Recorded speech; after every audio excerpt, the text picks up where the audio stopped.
It's my pleasure now to introduce our next speakers for another really interesting conversation around attracting next generation audiences and specifically rethinking content and audience strategy to ensure that publishers are capturing new and younger audiences. We are so appreciative of our partners at ArcXP for all of their support here at Publishing Week and for helping to make this next session possible. So I'd like to invite Jeana Garms, ArcXP's Vice President of Marketing, and Phoebe Connelly, Director of Next Generation Audiences for the Washington Post, to the virtual stage. Jeana, Phoebe, welcome to Publishing Week. Hi, good morning, Matt. How are you? I'm doing well. Thanks for being here. Thanks for having us. I'll rejoin you guys for some audience Q&A toward the end. I'm sure we're going to have some really interesting some questions from the audience. And until then, take it away. Perfect. Thank you so much. So thank you so much, everyone, for joining us. As Matt said, my name is Jeana Garms. I'm the Vice President of Marketing for the cloud-native digital experience platform, ArcXP. And just a little bit of context before I introduce Phoebe again and just give you a little bit of background of kind of like what we're talking about here today. So recently, we sat down with a group of our media customers. And during this conversation, we asked them, when thinking about the future, what is keeping you up at night? What are some of the big concerns that you're thinking about? And one of the most resounding answers we received was centered around attracting and engaging younger audiences. And this was something that they indicated wasn't so much as being an in the distant future concern, but something that many of them are dealing with now, as well as how they're thinking about their future planning. And so with that, as Matt had mentioned, we have Phoebe Connelly. She is the director of Next Generation, which is an initiative from the Washington Post. And I believe Phoebe launched, or it was at least announced, I want to say almost exactly a year ago today, to tackle this very topic. So Phoebe, thanks so much for joining me. Thanks for having me.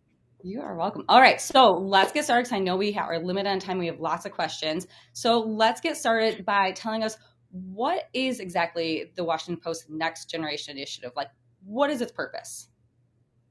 Yeah, so when we pulled together, and all credit to my boss, Kat Downs-Mulder, who really sort of seeded this idea, was what if we put together a working team that pulled together everything that the Post does well? So obviously the strength of our newsroom, right?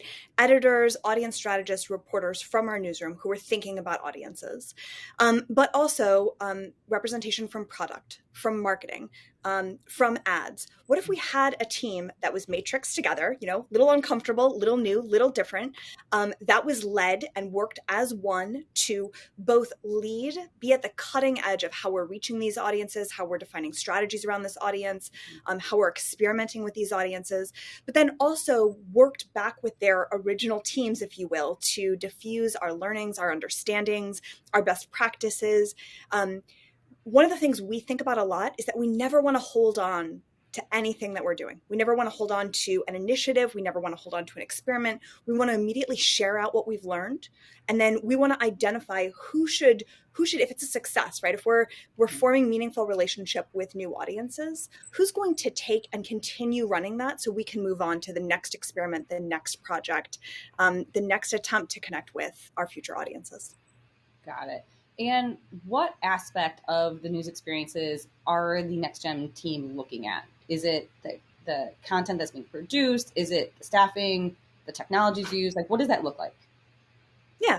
So we're really looking at the whole thing. I mean, I think one thing which we all know intuitively in the media industry, but we sometimes forget, is that our readers are not consuming news the way we sometimes think about it, right? They're not opening up the Washington Post and then just sliding over and they're reading the New York Times and then they're reading the Wall Street Journal and then they open up Semaphore because it just launched. That's not their experience, right? What they're actually doing is the same thing that we really in reality do every morning, right? They're opening up social media probably first thing.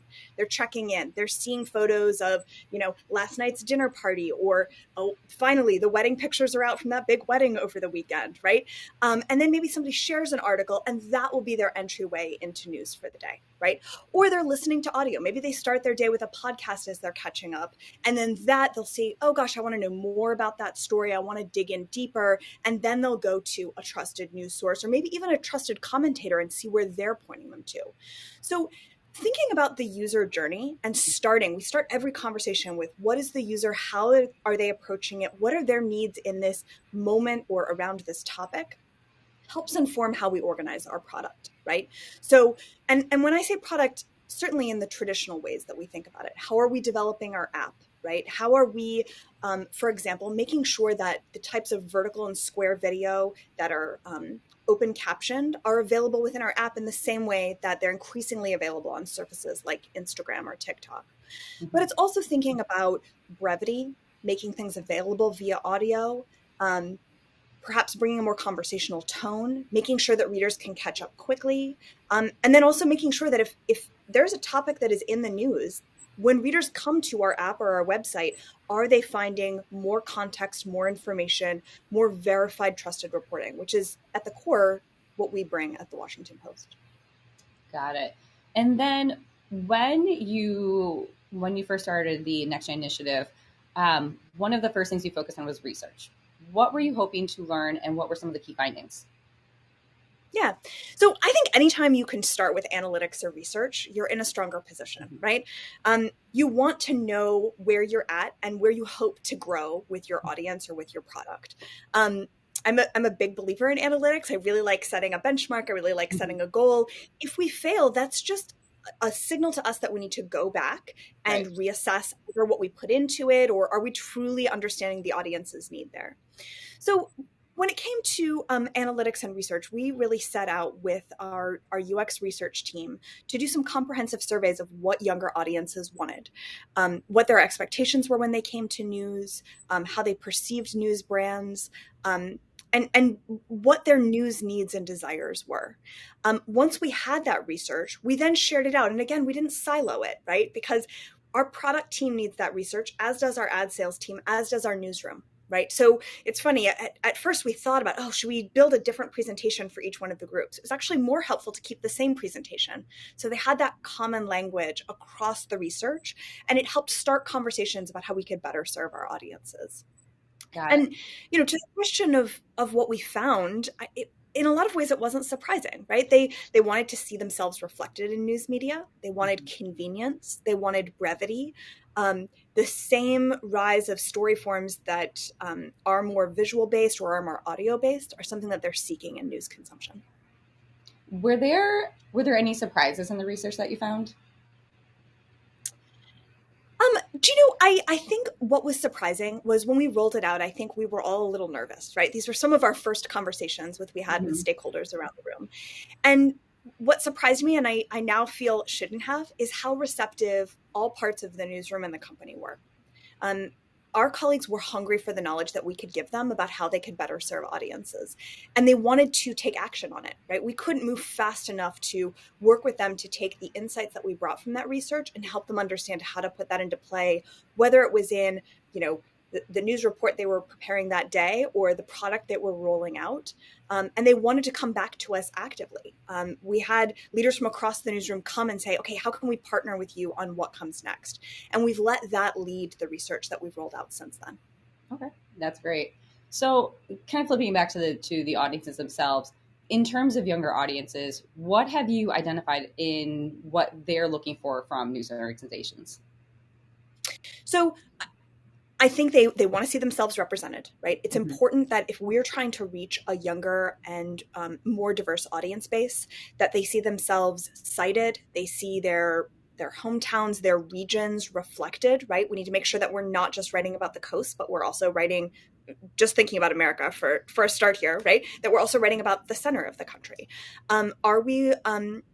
Nima Roshana Patel, who's the editor on Next Generation, has run a really great course that she's run across the newsroom, where she's talking about really challenging our reporters and editors to diversify their reporting, right? To make sure that when we cover a topic, we are talking to a diverse set of experts, of people whose lived experience this is, that's part of how we approach any topic, not just when we're covering a particular community or interest. Got it. No, that makes total sense. And you talked about this a little bit in the kind of like what surprised you in the research, but can you tell us a little bit more of how the Next Gen team is working with the Post newsroom and other parts of the organization? Yeah. So what we've developed is an experimentation model. We have a project brief that we've continued to update and iterate on. But when we start an idea, right, maybe it's an audience that we want to reach, maybe it's a department that we want to work with to figure something out. We write up a brief. What is our approach? What are our metrics? What are we experimenting with? What are we going to try? This becomes our template that we can always refer back to. Are we hitting this? Are we staying true to this concept?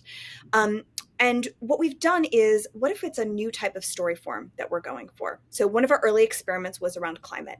We ran a short run column called Climate Diaries, where we asked, regular people to tell us how they were trying to deal with climate change in their own lives. What choices were they making? What things were they wrestling with? What were their sources of information? Another experiment that we stood up with our features team was in adding new advice columnists to the Washington Post. So we actually brought on 3 new advice columnists, including Elaine Welteroth, she's the one who I'm most excited about, to come and help answer the needs of audiences, answer their questions. And we really designed this in sort of a twofold way, right? Obviously, it was new voices we were bringing as experts to the Post, but we were also trying to make sure that we were essential and useful to new parts of our readers' lives. And you'll see that approach in other things, which Next Gen hasn't necessarily led. And I think that's great, right? You look at the launch of something like Well and Being, which is our new wellness section led by Tara Parker Pope. And she really brings a focus to how can we be essential and useful to our readers' lives, right? It's important when you're starting a new initiative that you share the information, but you don't need to have full ownership over the experimentation. It can and should occur all across your organization, all across your newsroom. The important thing is that I'm helping pass on those learnings, that I'm helping measure it and sharing those things to our ad sales team, other newsroom departments who want to replicate this. But I'm letting go of the experimentation. I can lead some of it, but I need to cheerlead on everyone else who's also doing it. No, and that's such a great insight, especially being a marketer myself when we do research. It's the same thing, like how do you disseminate this and make this organic and natural and not feel like you have to hold on to all of it and lead all of it and like let people take that on themselves too. So no, that's really great. NextGen has done some early experience with story forms. Can you tell us about how the newsroom is building on that work? Yeah. So, it's interesting. Let's go back to what we were just talking about, because I do think one of the most interesting misperceptions about my job and my role is they'll say, oh, well, the social team, that's part of your department. And it isn't, right? Our Instagram team, our TikTok team, they have strong, incredible leaders who are out there experimenting on the edges, off platform, on new surfaces, and pushing us forward. My job, if anything, is to take departments that aren't comfortable with that experimentation, right? Or take the best of what Travis, Lyles, and the Instagram team are doing and marry them together and help push that forward. So a great example of that is something that I worked with Matea Gold, our national editor, to launch. So we just hired on a new team of political reporters. And what's new about them is not what they're doing. They're doing what the Post is known perhaps best for, right? Groundbreaking political reporting, explaining what's happening in Washington and across the world with elections, key races, et cetera. But what Matea and I worked together to think about was, what if we really encourage these reporters and the editor, Brianna Tucker, who's leading the team, to do, is to think from the start about telling the story in a different way. So we're still going out there and breaking news, but we're encouraging our reporters to share that first on Instagram, on TikTok, on Twitter, right? Always knowing that eventually it will result in a traditional Washington Post story, but there's no reason why we can't start telling that story on social media, because that's what audiences expect. They want to see that making of, right? They want to see that you're on the ground, that you're talking to voters, and then get those insights with the deeper analysis piece that perhaps you file and ends up on A1 of the print paper. Got it. No, that makes sense. So it's not the traditional A to B to C to D, but just rethinking what that story flow looks like based off of your audiences and where they're at. Or even flipping it. I think all of the newsrooms I know have gotten really comfortable with publishing out a story and then figuring out the social rollout, right? Okay, here's the story. And who on an audience team has not had a department head or a well-meaning editor bring you a finished story and say, okay, this is going to go up in a week. Can you help us figure out the social rollout?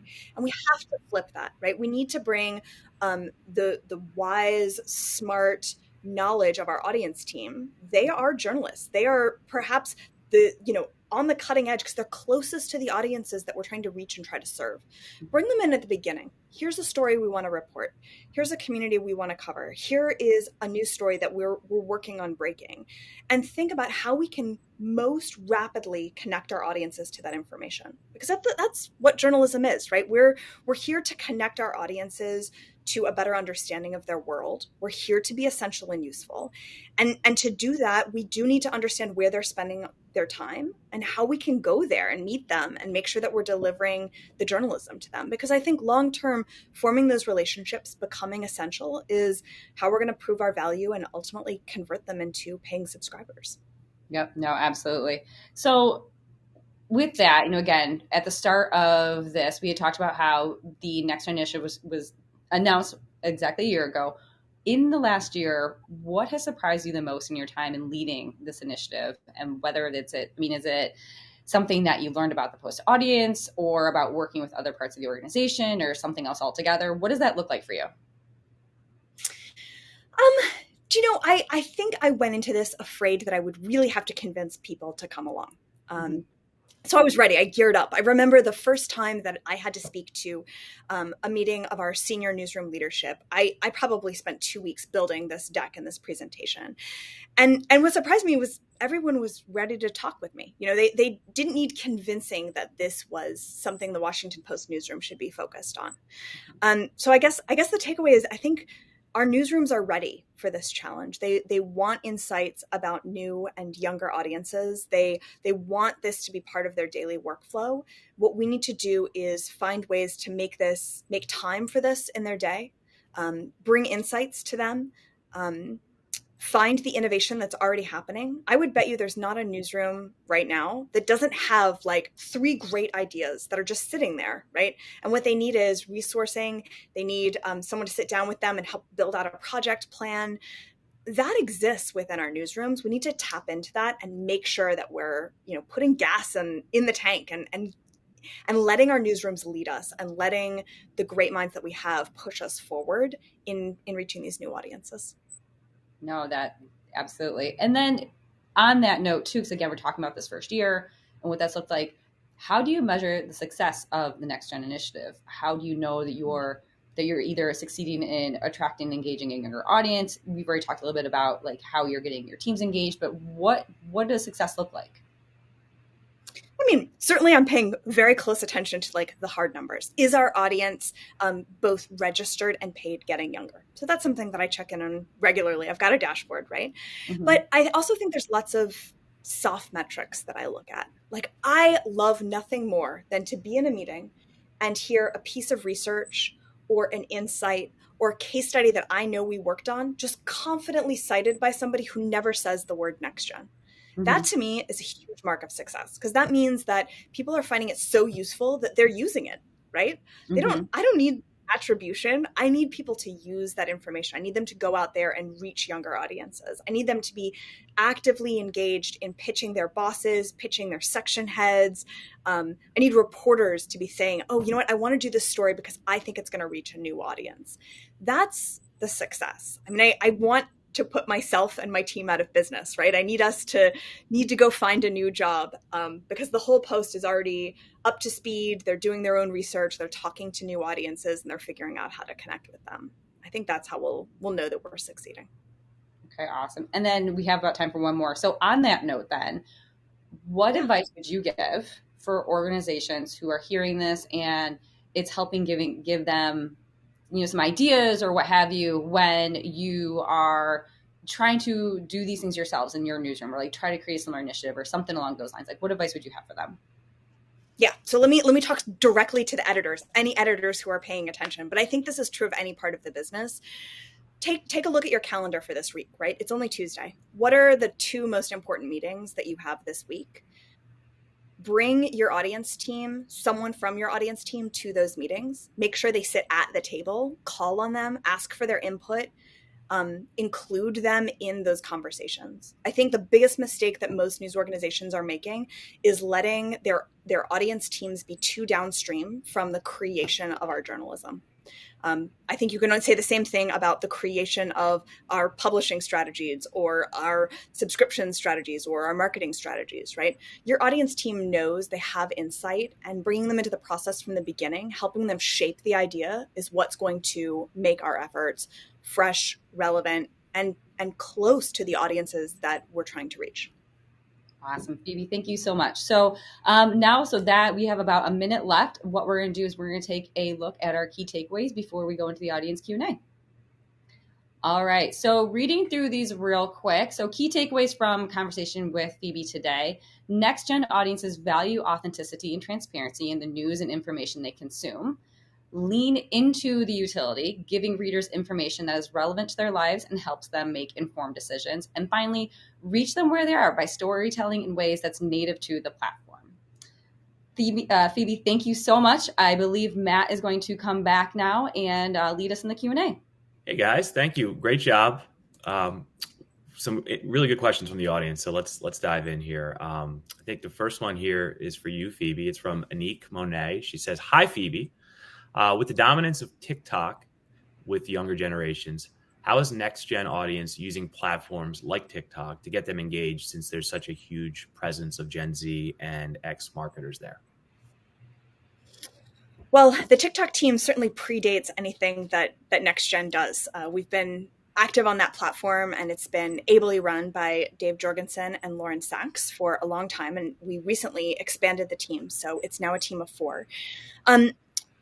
I think that, the advice I would give is, one, we need to be on emerging platforms ourselves as journalists, using them, figuring out the vernacular of these platforms, the way that people are creating on these platforms, the expectations they have on these platforms. I think that you're most likely to get inspiration on a platform from your user base, or often from commercial accounts, before you're ever going to get inspiration from other news organizations, right? Because they're so new that the earliest adopters are not your traditional competition. But the people who are on that platform are your competition, because they're taking up your audience's time and attention. I think that thinking through the question of how you translate your value proposition as a news organization or as a publishing organization onto these platforms is really key. There's ways that you can participate that won't necessarily be true to your core values. So figuring out how you marry that. What is the content creation style, language, length that is valued on a platform? And what is your value, and how do you marry those two things together? I think the other insight I would share about off-platform is, I do think that it is always an opportunity to reintroduce ourselves as publishers and to reintroduce how we do our work and what we do. I think one of the things that Dave has done so well on TikTok, and why that account is so successful, is that he also takes time to just explain the reporting process, explain what journalism is, explain why we talk to multiple sources. I think all of that, like, here's what we do, here's why we do what we do, is really critical as we're talking to new audiences. We can't assume that they know us. Fair enough. The next question, I think, Jeana, is for you, from Graham Salinger. He asks, what role does ArcXP play in the Next Generation initiative? Yeah, actually, I think that is something. So I don't know if it would say necessarily in the Next Gen initiative itself, but what ARC does from a broader standpoint. So again, as I mentioned at the top, we are a digital experience platform. And so we are providing the tooling behind the storytelling that the newsrooms are doing. And so what we're helping is creating, from the content management side, being able to efficiently develop all of the stories, and then from the experience platform side, getting all of those stories out to the various channels that Phoebe has talked about. And so we're really coming in after the strategy is set from the storytelling standpoint, the creation. We're part of that whole thing. So it's kind of like that 3-legged stool, and we are, from the technology standpoint, that third leg. Excellent. Well, look, we're out of time, unfortunately, but this has been a great discussion. Jeana, Phoebe, thank you so much for joining us this morning, and for sharing your perspective and your insights. We appreciate your time. Thank you. Appreciate it.